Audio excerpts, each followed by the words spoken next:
Hello everyone! So right now I am here in Farsta Lake, Sweden. So may snow pa pala guys. So dito pala yung lake na malapit sa amin guys. So lumabas pala kami. Kasama ko yung dalawang anak ko.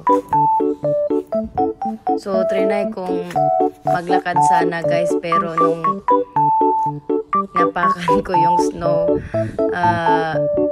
may tubig pa pala. So may tendency na hindi ako, may tendency na lumubog guys.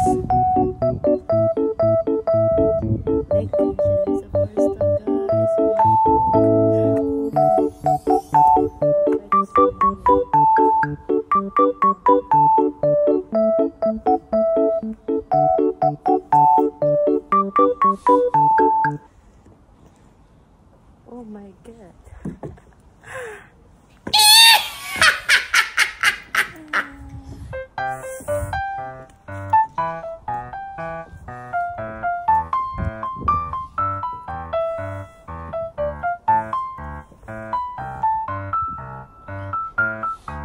So, ayun yung mga ducks. Mostly, pumupunta kami ng husband ko dito guys. Pinapakain namin yung mga ducks guys. Paborito pala nilang kainin yung mga bread. So, choosy itong mga ducks na to. Kasi sa Pilipinas, pwedeng pakain kahit ano. Pero dito guys, yung paborito talaga nila is yung bread.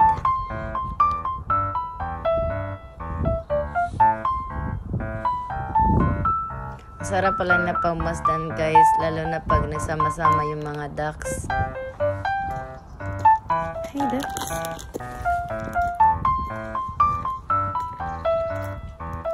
Pero nung pumunta ko dito ngayon guys, busog pala sila guys. So ayun yung dalawang anak ko guys. Tulog sila guys.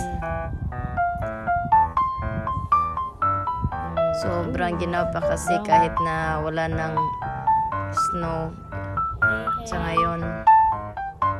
So, ayun, sarap ng tulog. There is a duck.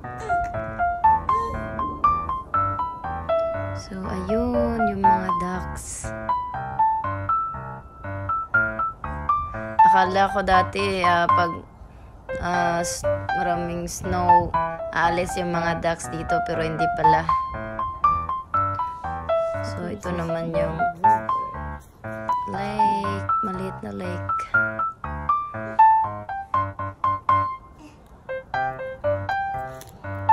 Tingnan natin guys. Ang linis ng tubig guys. Hindi ka matatakot tumapa kasi wala naman ako nakitang buhaya dito guys. Ang linis ng tubig.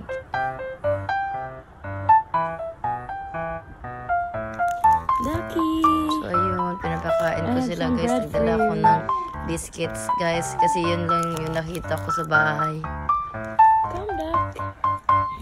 But mostly, pag pumupunta talaga ako dito, nagdadala ako ng bread. Yan, ito yung paborito nila guys. But,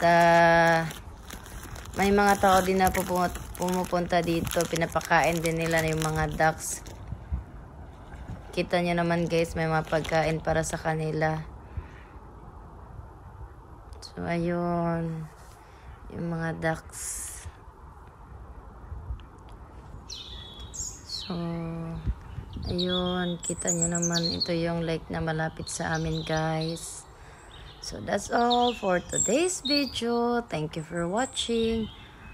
Bye-bye everyone.